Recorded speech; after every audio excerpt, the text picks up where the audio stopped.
Hello and welcome to the final day of Radio Days from Autistic Radio for Christmas 2025. In the other broadcasts, we've been looking at co-production with professionals, and I want to move closer to us now. When we have the opportunity, we ask people to come in and make short introductory podcasts with us. And sometimes that leads to people being more involved with us. I'm going to play one from GR. Short introductions to GR with music by the Noman.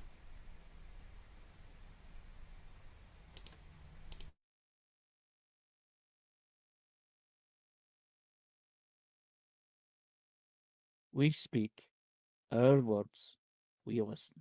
We speak our words, we listen. We speak our words, we listen. We speak our words, we listen. I hear you were listening to Bob Dylan, Love and Theft earlier. Is music one of your big things then, Gio? Yeah, music is. It started off with the Rolling Stones. I saw the Rolling Stones on Top of the Pops in 1978 performing Miss You. That was a life-changing moment. It's taken me halfway around the world. I've seen the band 130 times. I've got over 1,000 cassette tapes of recordings. I've got everything they officially released and most everything they haven't released, thanks to wonderful bootlegging. The Rolling Stones took me listening to their music. I went back to their roots, which is the Delta blues of the 1930s, then into Chicago blues and then rock and roll. I pretty much like most sorts of music. I'm not really into dance or pop. I'm of an age where contemporary music is pretty much a head scratcher for me, but that's always been the same. Older people generally don't go for younger people's music. Doesn't mean it's bad. I'm just not their audience anymore. Okay, GR, that was a wonderful introduction to yourself. Hello again, and welcome to Autistic Radio. This is one of our programs where we hear from an autistic person with an enthusiasm, a passion. We're speaking to GR. GR is an audiophile, somebody who has a whole collection of contemporary music from his era. Hi, GR. Hello today. Hello. Hello, mate. We're good. So, when you originally contacted me, what was the idea behind it? Well, about a year and a half ago, I saw a request on a local Autism Hampshire charity Facebook page from some students who wanted to make a film about late diagnosis of autism in adults. I contacted you about the film because it's an important issue.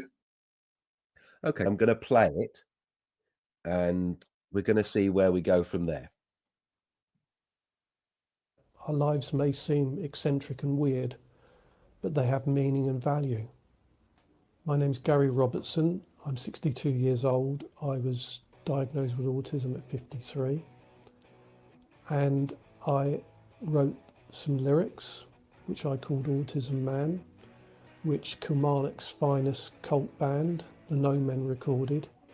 So this is No Men, Autism Man. I hope you like the song and I hope the message gets out.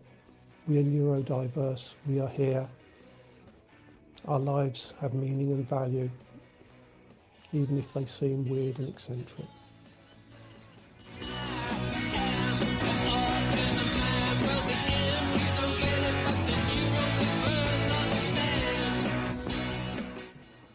I have very good spatial perception. I struggle with social situations. I've pushed myself in the past.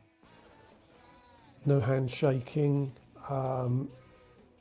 Bright fluorescent lights aren't good for me.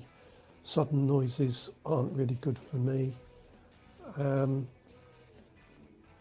But I have pushed myself in the past and masked very, very well, and I can still do that, but I would rather not. Eye contact is not good either. Panicky, I don't like it at all. I mean, I can suppress it. Like when I go to town, I tend to laser focus on one thing, and when I focus on that, like when I go to Southampton, I mean, I'm just going round the same route that I always go round, and that's how I get through it. It's also part of the routine thing. I've got a fixed routine for everything. I very rarely don't follow my routine. When I do, it's quite uncomfortable. I can get through it, but it's not a situation I like to put myself in. There's a TV series called Extraordinary Attorney Woo, and there's a quote in that: "Our lives may seem eccentric and weird, but they have meaning and value." And that's very true. We are different, we are diverse, and we have a lot to offer the world, and really it's just a little bit of patience and understanding is all it needs.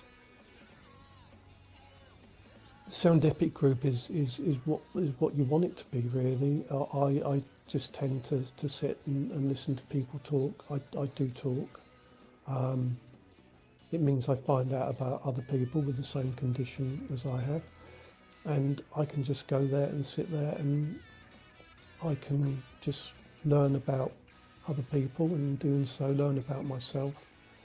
And it's a safe space. It's what you bring to it, really. I'd say if you want to sit there and listen to people talk, or if you just want to sit there and just be quiet, or if there's an activity going on, you don't have to take part in it. You can or you can't.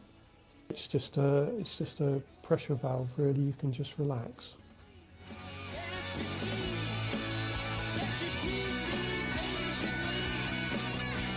Well, there's lots of things that you say there that people who identify themselves as autistic later in lives will also identify with. Thank you for that, GR. That's lovely. Yeah. There's just one thing I want to say, because at a social group they showed the films, and someone said to me that you're a film star, and I really want to emphasize it's not about me, it's about us. It must be about us.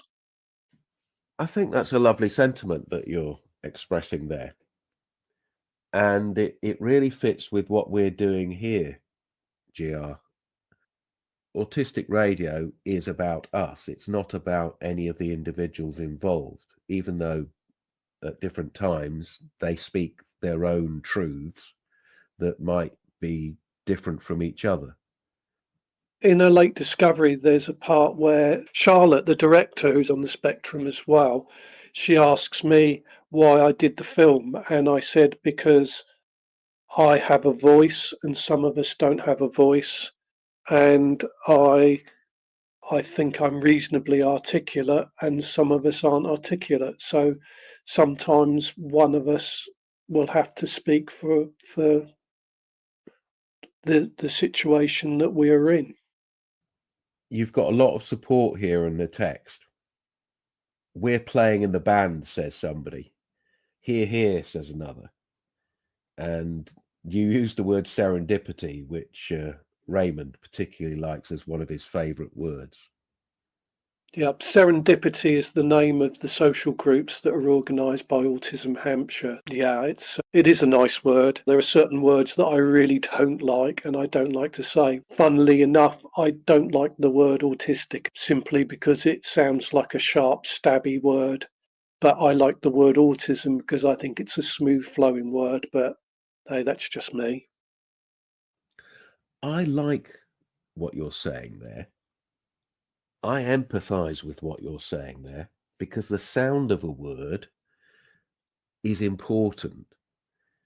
I want to go to the text of what you expressed when you were being interviewed in that last interview, because you described yourself there as diverse, and you used the word diversity rather than divergent or neurodivergent.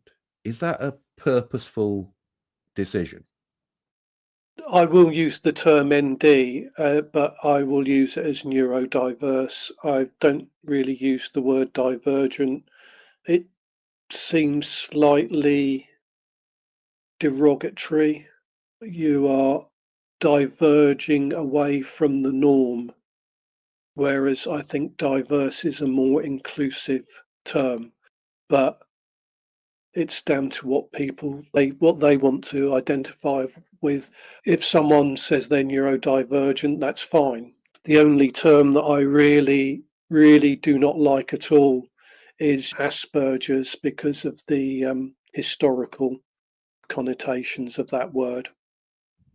You give me a feeling of a very kind man, and I think that is a lovely thing.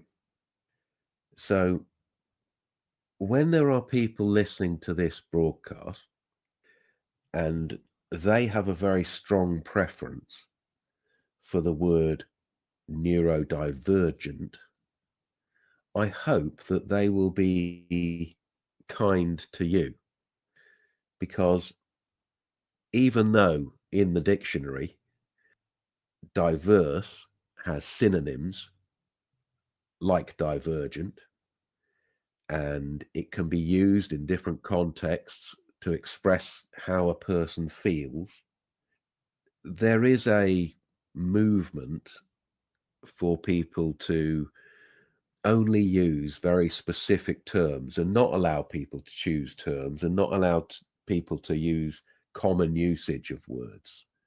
So I hope the people who post on the internet will accept that you have a preference for using the word diverse, and that you're not confusing the paradigm of neurodiversity. You understand that neurodiversity includes the whole of the human race, but you choose to use the word diverse to say that you are part of the group that is not part of the majority. Have I expressed that correctly, or am I making assumptions? I think it's entirely down to a personal, whatever you want to label yourself is fine. That's the way I label myself. And to me, we're diverse. There's a lot of us and we're all different. We're just like neurotypical people. There's a lot of us, and the experience of autism is personal to each of us. I've not met people who have autism who are much like me. They're different, and I accept that difference. I'm going to include some of the texts here and give the names of the people.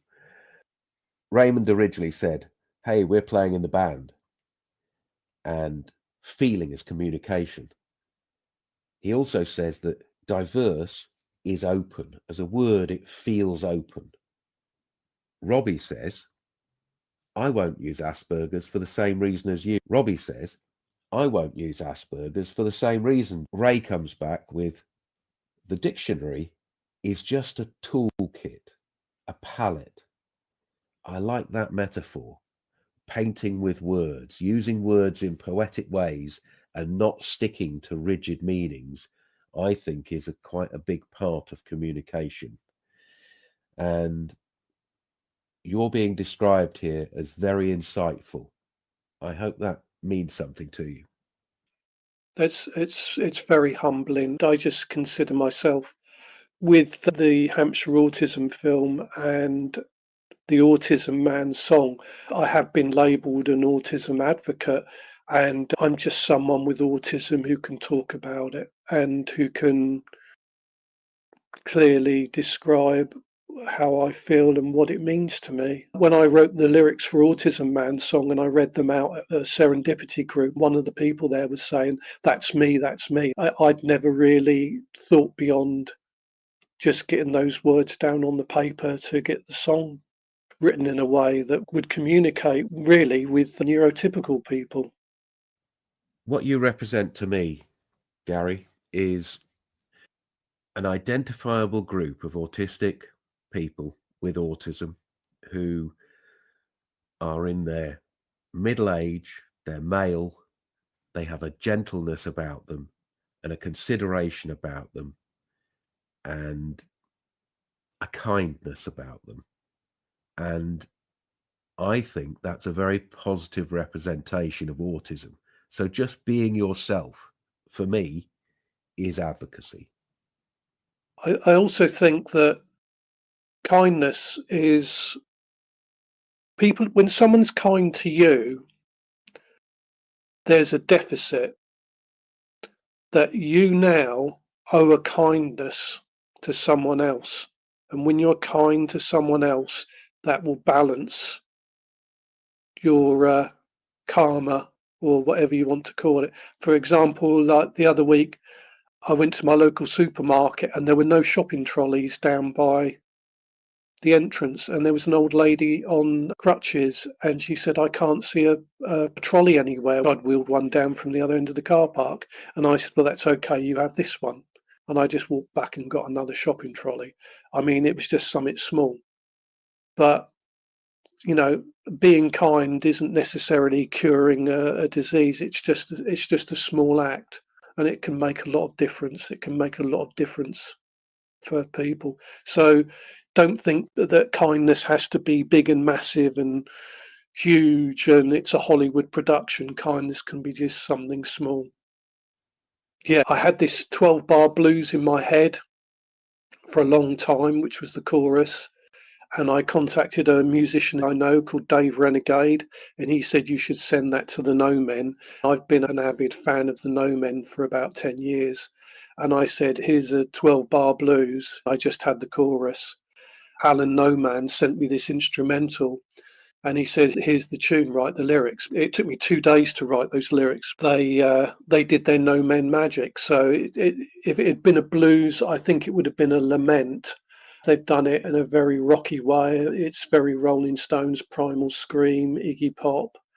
They've turned it from a lament. They've done it as a song of pride and a song saying, "This is us. We're here." You know, it's a song of standing up for yourself and being proud of who you are. That's a great introduction. Let's hear the track. Autism Man there, by the No Men. Lyrics by GR, Gary Robertson. Find them on Toppler's record, thenomen.org.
Wow, thank you, Gary. I can see that people in the text saying that they're rocking along to it, that they see the influence of the Stones there. Somebody says, drop detuning. West Coast Scotland has a tradition for this sound. I'm rocking in my seat. Totally hear the Stones influence in there. Brilliant stuff, GR. Thank you, Gary. Thank you for sharing your words, your art, your conversation with us today. And for listeners out there, bring us your stuff. Here on Autistic Radio, we have a platform for you. We'll record with you and put you out in our series, Short Introductions To. Today's been a short introduction to G.R. Robertson and the No Men. Cool, Gary. Thank you. Autistic Radio is about us, it's for us, and it's from us. Autistic Radio is about you, it's for you, and it can be from you. We have every single Sunday Drop-In, 4:44 p.m. every Sunday. That's not live, that's us getting together, us talking, community. Every Sunday, Harry leads a 5:55 p.m, a discussion around the Facebook page that he creates. Involve yourself by suggesting what we should talk about next. Share it with Harry. And then the bigger picture. Advocate. Use us. Speak to the world. Your project, your idea, your enthusiasm. We have a whole range of different programs that will fit what you want. As far as listening goes, there's some challenging stuff out there. Because amongst the identity, the entertainment, and the community, we also make serious programs with autism professionals, challenging their ideas and bringing what you say in other spaces to them. Listens.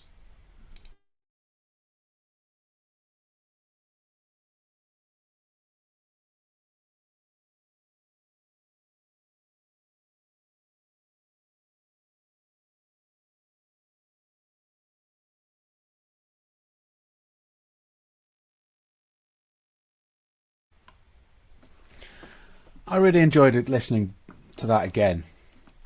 Since recording with us, Gary has become a regular stalwart of the Autistic Radio family. And that's something you can do too. I'm going to play something from another one of our regular contributors. It's from Lucy.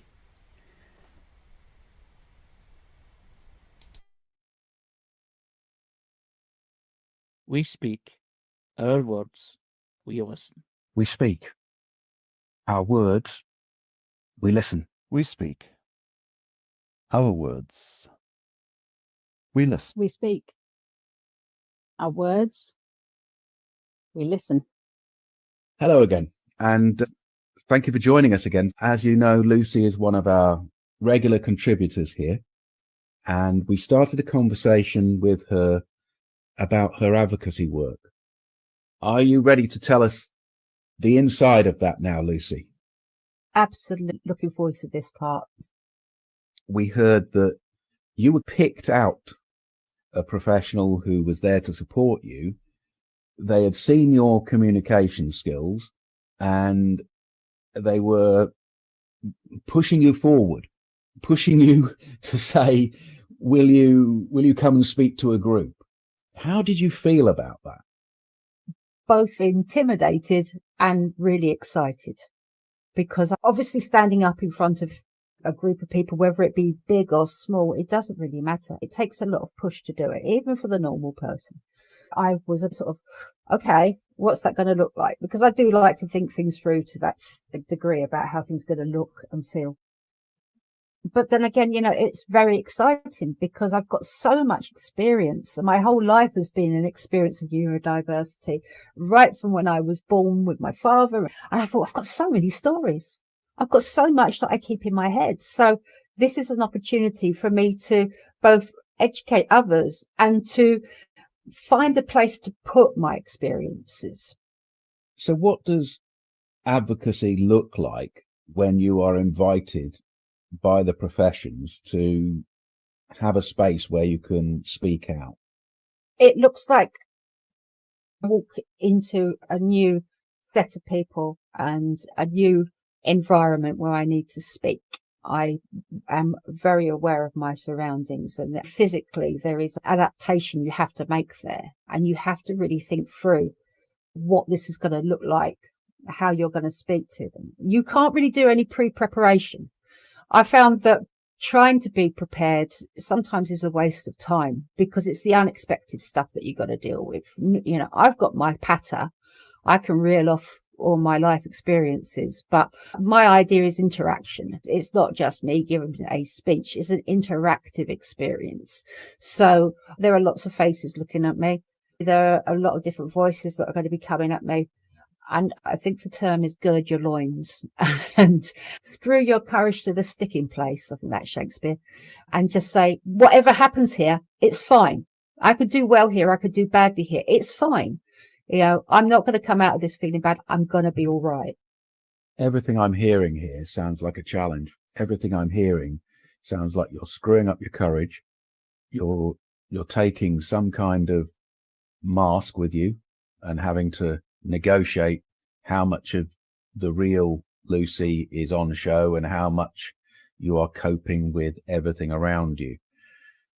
It feels restricting to me. It feels as though you were thrown into a situation where you had to use all of the life skills that you've learnt so far, and not everyone's going to be up for that.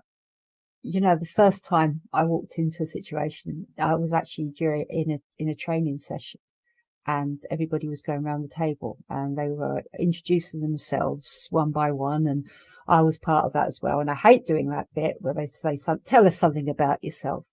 And I came up, stood up, and I didn't know what to say. And I just went, hello, I'm your show pony.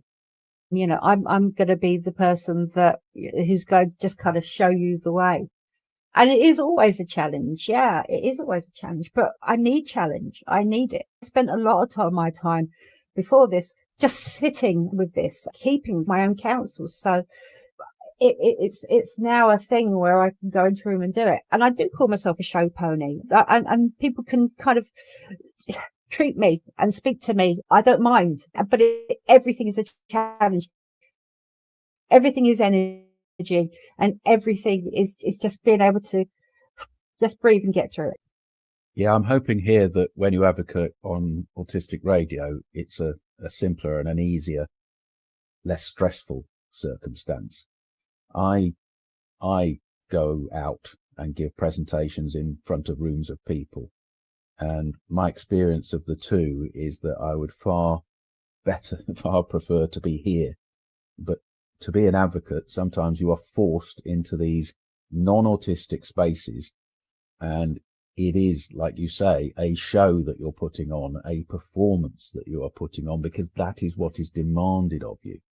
That is often a shame, I think. That doesn't necessarily mean that the majority of us manage to advocate in those circumstances. You seem special. I'm going to the text, and a question here. Is advocacy going out from a safe space, or is it a retreat?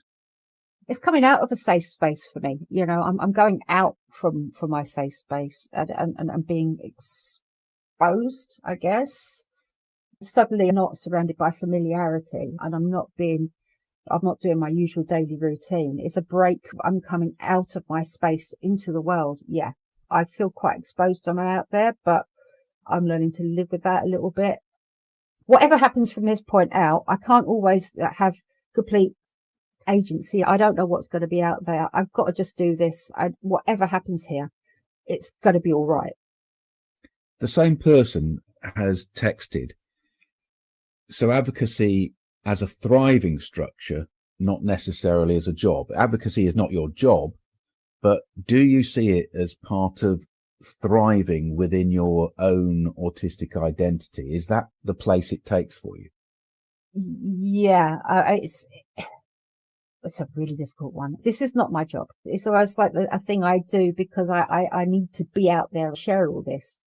I'm performing, I'm learning, I'm finding myself in this as well. So a lot of this maybe is a bit of building my own ego, building my own confidence, building my own strength, and knowing that I don't need to always have to retreat into a safe space.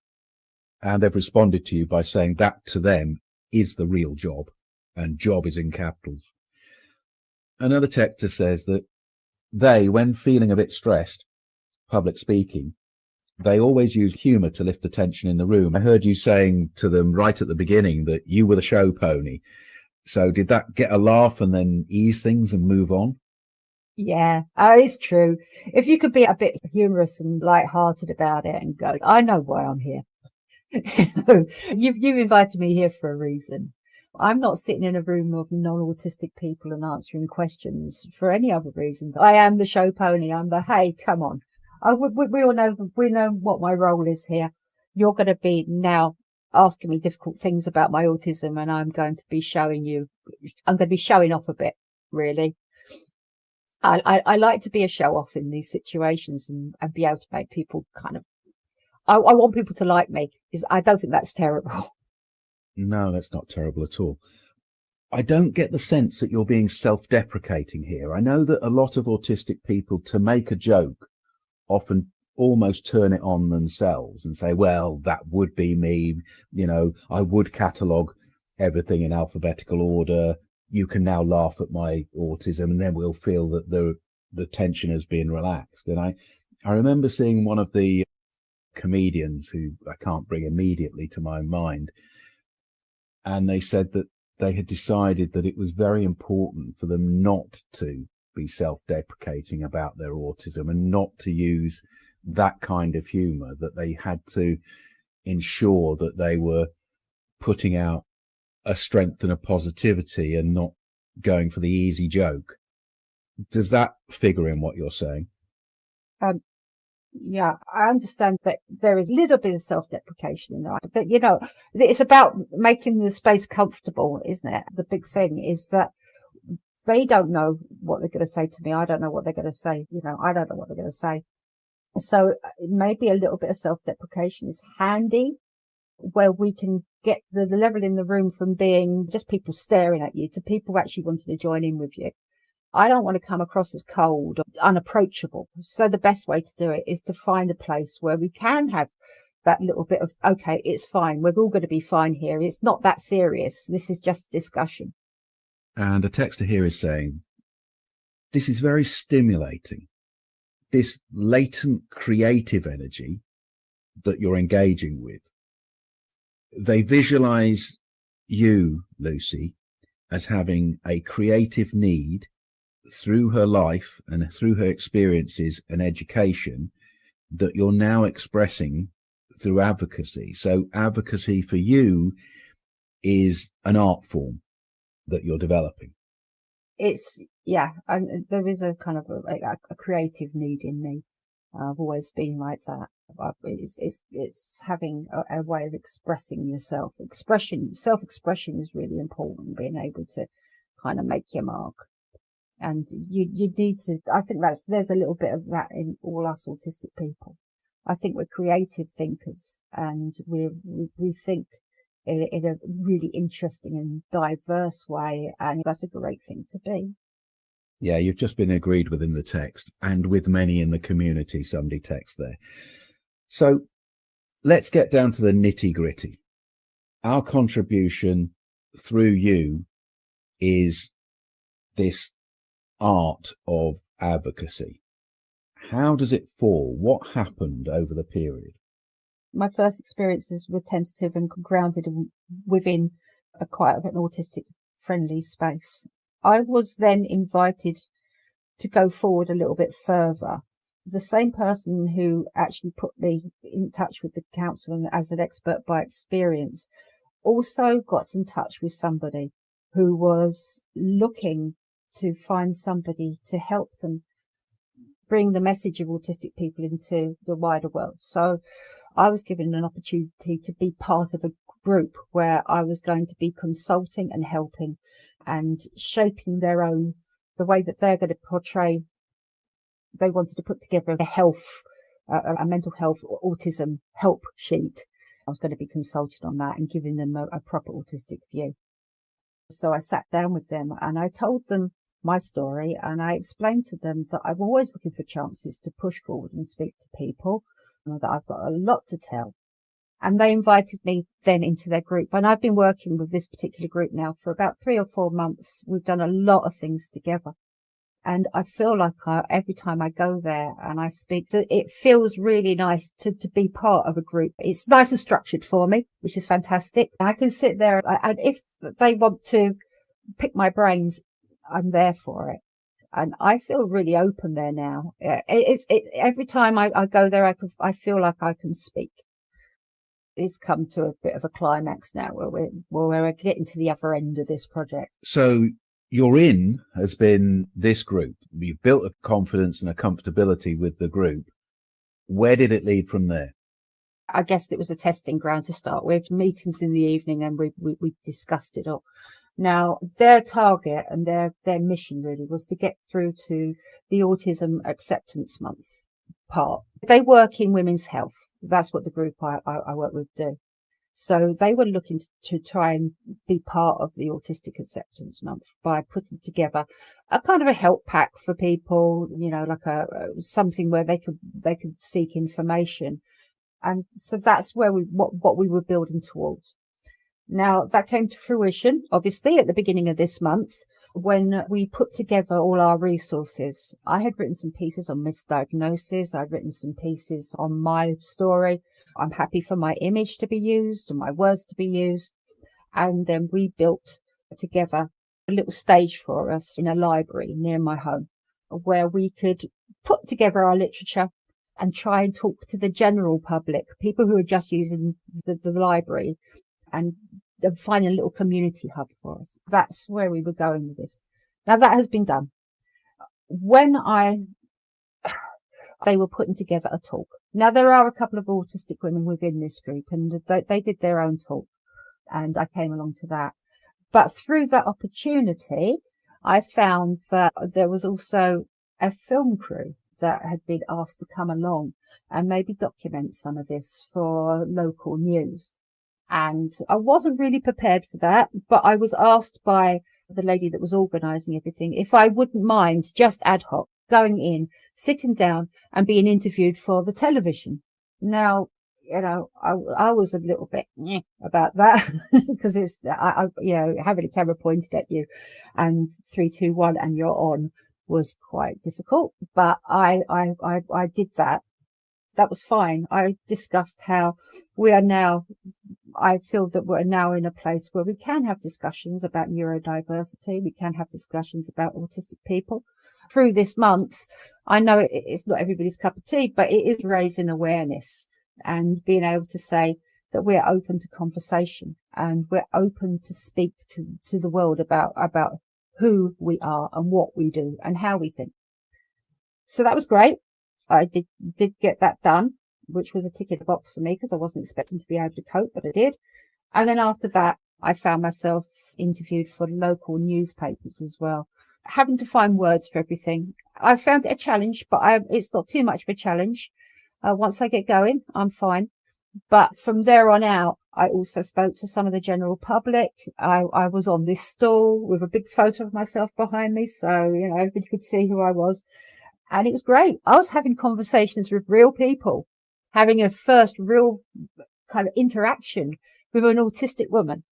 And I felt that, being autistic is kind of like being seen as a minority, and being an autistic woman is kind of a little subsection of that. So I was really pleased that when people coming up and asking me questions, just being curious about me, and I say about the show pony thing, but it is a little bit like that.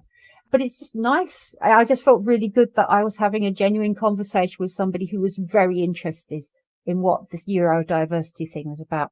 And at the moment, I'm still with this group and we're looking to push it further. Do more. They can learn more. I can teach them more. So the story here is contrary to what many people view as what autism is. Closed down, silent, locked up, inability to communicate. The story here is about a person who, with their autistic compensations, is managing to advocate for the autistic population in a way that's relatable to the general public, in the format the general public wants, in person, in front of an audience, being interviewed by newspapers, speaking to the television, all of the things that the majority of autistic people would find overwhelming. The story is to say that, yes, there are examples of the autistic population that can adapt themselves, have learnt through their lives, have accumulated skills, and be advocates in the format that is requested of them. But the rest of us, maybe that's not for us. The rest of us, we have to advocate in different ways. Is there a sense in which you're being picked out because of your abilities, and there might be the loss of the rest of the voices because of that? That because they've got Lucy, they don't get other people who would be uncomfortable with this whole scenario? That's a really interesting question. I've got to say, yeah, it's a very interesting question. All the skills that you have described fit the model that the general population want. Television, interviews with newspapers, standing up in front of presentations, in front of audience, interacting with the public in the library, on a stall. And that's that's a group of one. That's Lucy. And the majority of autistic people haven't got those accumulated skills that make that possible. So how do we avoid the rest of the autistic population from being missed out? How do we, as the vocal people, manage to bring forward the rest of the population's experience in these formats that are inappropriate generally for autistic people? Yeah, okay, that is a very good question. I'm not really. I hope that I'm not portraying us in a way where I'm sort of maybe representing that we've all had this side to us. And I do like to tell people that actually I'm really unusual in terms of being able to communicate in these complex and difficult ways. And it all comes from the fact that my upbringing was with a father who was autistic, who would make himself uncomfortable all the time in order to fit into the world. So I know that I am unusual in the sense that I can say, yeah, I'm happy to be in front of a television camera. Yes, I'm okay to be on the radio. Yes, I will do this. I say yes and I do it because that's a challenge to myself.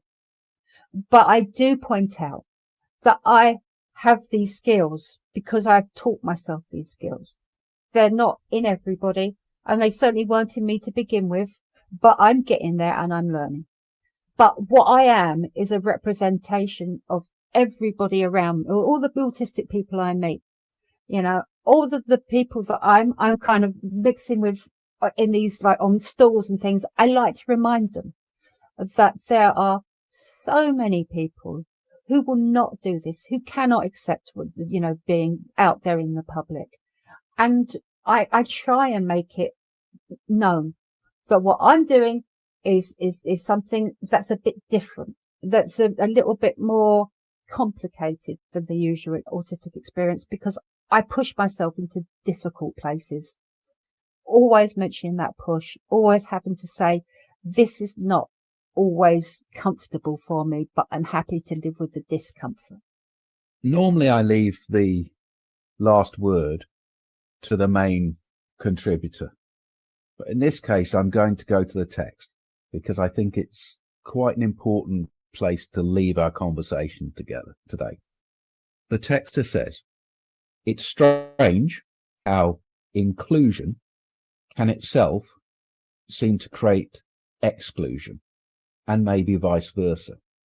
And they say that you, Lucy, are a pioneer in the frontier between those worlds.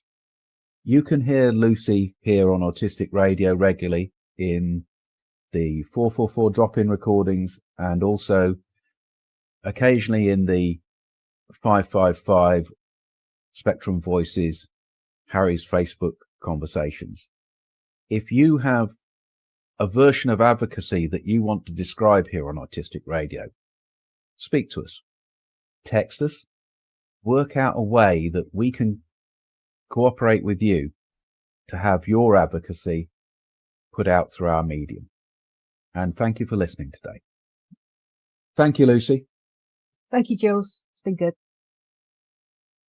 Autistic Radio is about us, it's for us, and it's from us.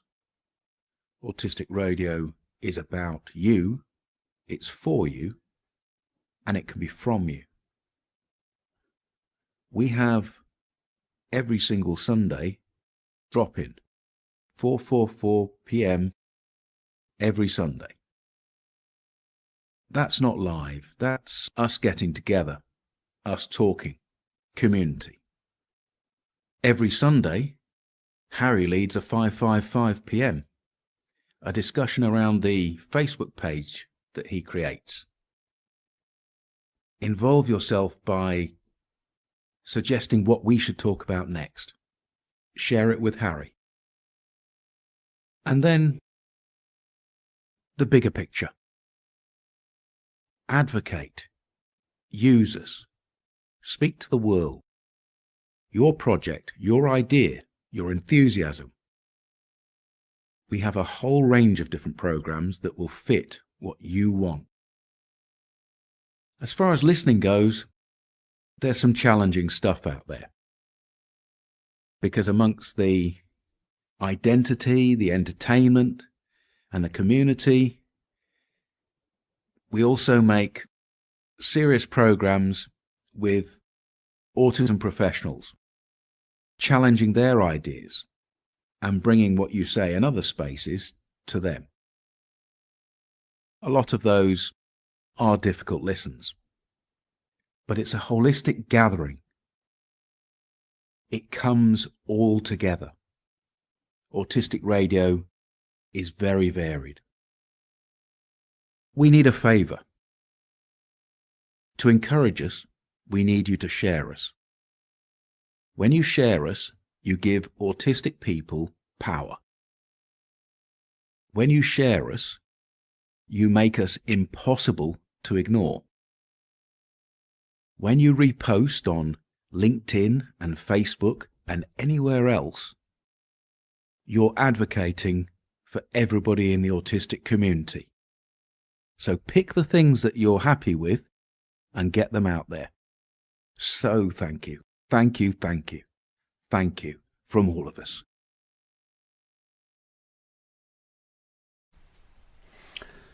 I really enjoyed listening to both of those broadcasts this afternoon. Both contributors, people who we took a short introduction podcast as a format to involve, and now they're part of the Autistic Radio team. We'll be back for the last of Radio Days, 4 p.m. broadcast in just a few minutes, and we're hoping to have a special guest arrive, so let's see what happens.